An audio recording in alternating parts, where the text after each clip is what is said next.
Ready? Yes. So we are here at Capernaum, or Capernaum.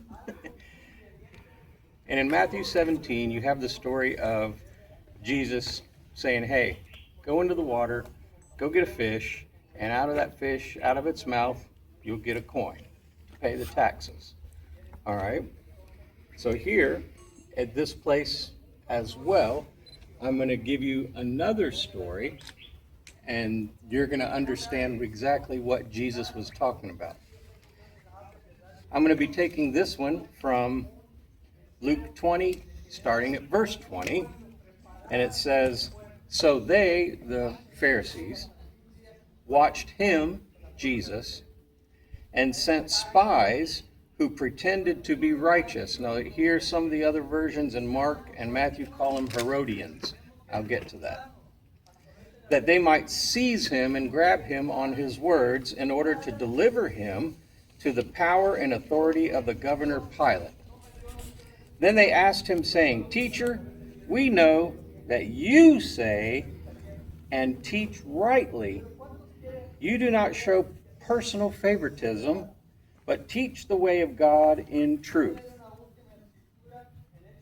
Is it lawful for us to pay taxes to Caesar or not? But he, Jesus, perceived their craftiness and said to them, why do you test me? Show me a denarius. Whose image and inscription is on it? They answered and said, Caesar's. And he said to them, render unto Caesar what is Caesar's, and to God the things that are God's. But they could not catch him in his words in the presence of the people, and they marveled at his answer and kept silent. That's the part that I want to teach you. Why did they marvel at his answer, and why did they keep silent? The Herodians were sent by the Pharisees and the Sadducees to trap him. What was the trap?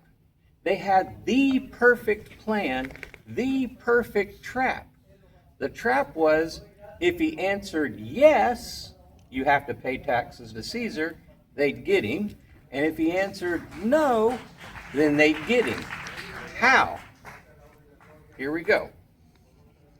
If Jesus insisted that taxes should not be paid to Caesar, then he could have been accused of rebellion against the Romans and be accused by the Pharisees that he's not paying the poll tax instituted by God through Moses in Exodus 30, which says, and he would not be a ransom to himself or the nations. Exodus 30, verse 12.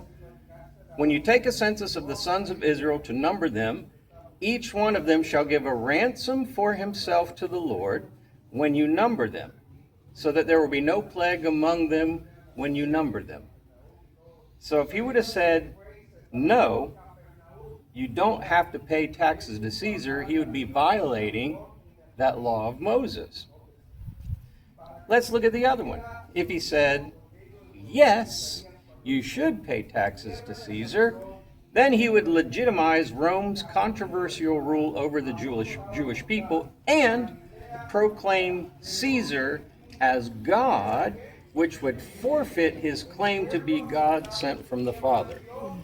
Where do you get that from? Because remember what he asked. He said, give me a denarius, right? The coin. What is on the denarius? That's the secret. The image of Tiberius Caesar is on the front, the son of divine Augustus, claiming himself to be a deity or God over all the known conquered world. The reverse side of the coin has Maxim Pontiff, claiming to be the high priest and ruler. So on that coin, he was saying, I am a God and I am the high priest and ruler. So if Jesus would have said, yes, you should pay taxes to him, he would be condoning, saying that yes, he is God, he is the supreme ruler, he is the high priest. So that's the perfect setup. If he says yes, they got him. If he says no, they got him. But what did Jesus answer? He said, render under Caesar what is Caesar's, what to God, what is God's. So Caesar claims his own coins. So let him have what is created, what he created, and that's his royalty. But God demands his respect and loyalty by giving him ourselves, our hearts, our minds, and our souls that only he can create. So what he was saying, Caesar created his own coin. Let him have that. That's his. God created me. So let him have that which he's created. So that's why he said, give unto Caesar what is Caesar's. Whatever Caesar created, that's his. Render unto God what is God's. What God created, that's his. So, Jesus is saying, once again, you can't serve two masters. Are you going to serve the one Caesar, or are you going to serve the one that created you? And that's what he was trying to tell him. Here in Capernaum. Wow.